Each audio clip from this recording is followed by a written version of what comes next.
Kaut kur sataisījies? Brīvdienās uz Norvēģiju jāizbrauc. Krūzīt arī jāpaņem. Skaties. Stāvēsi? Nu nē, skaties. Tur skaties. Apķer sievu. Nu nē. Vēlreiz. Atspiedīsies pret būdiņu atpūsties. Makšķerēt es braucu, tas lomas foto. Bet makšķerēšana taču rāda šādi. Bet es tev saku, tas ir lomas, nu, tas foto lomas. Kam tev viss tās mantas? Nevar zināt, laiks slikts. Iemācīšos beidzot kubiku Rubiku salikt. Iemācīšos to, varbūt uzrakstīšu tev kādu vēstuli. Un spilvens. Un tas, kam? Spilvenkaujām. Bet tur taču būs spilveni. Visas tās mantas nav nekam nepieciešams. Ir taču GO3 televīzija. Es teicu, es braucu uz Norvēģiju. Tas ir ārzemēs. Bet kas tev liek skatīties GO3 ārzemēs? Visā Eiropas Savienībā, ieskaitot Lihtenšteinu, Norvēģiju un Islandi. Tiešām? Tiešām. Un Anglijā? Ne, no Anglijā nē, tā nav Eiropas Savienība. Stulbi viņiem? Nu, jā, sliktākais, kas notika līdz ar Brexit. Kur mēs palikām? Tātad, GO3 var skatīties ārzemēs, visā Eiropas Savienībā. Tev tikai ir jāpiereģistrē savus telefonu numurus. Gribas tev parādīšu? Parādu.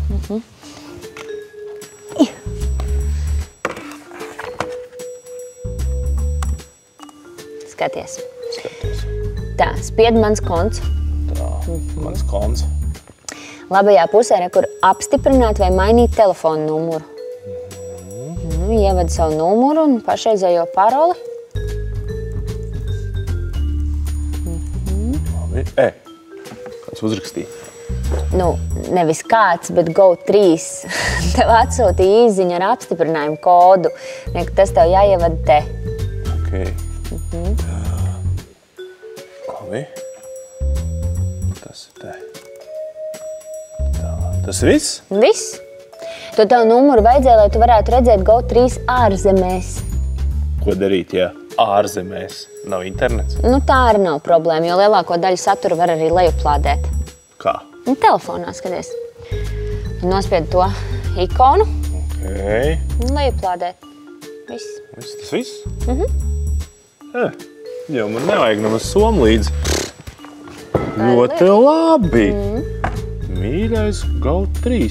Paldies jums. Ko tu dari? Raksts, paldies, GO3. Ļoti labi. Paldies jums. Kādu laiku nebūšu sasniedzams.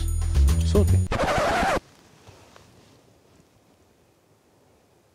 Izbaudi TV kanālus, filmas, seriālus un augstākā līmeņa sportu GO3 televīzijā.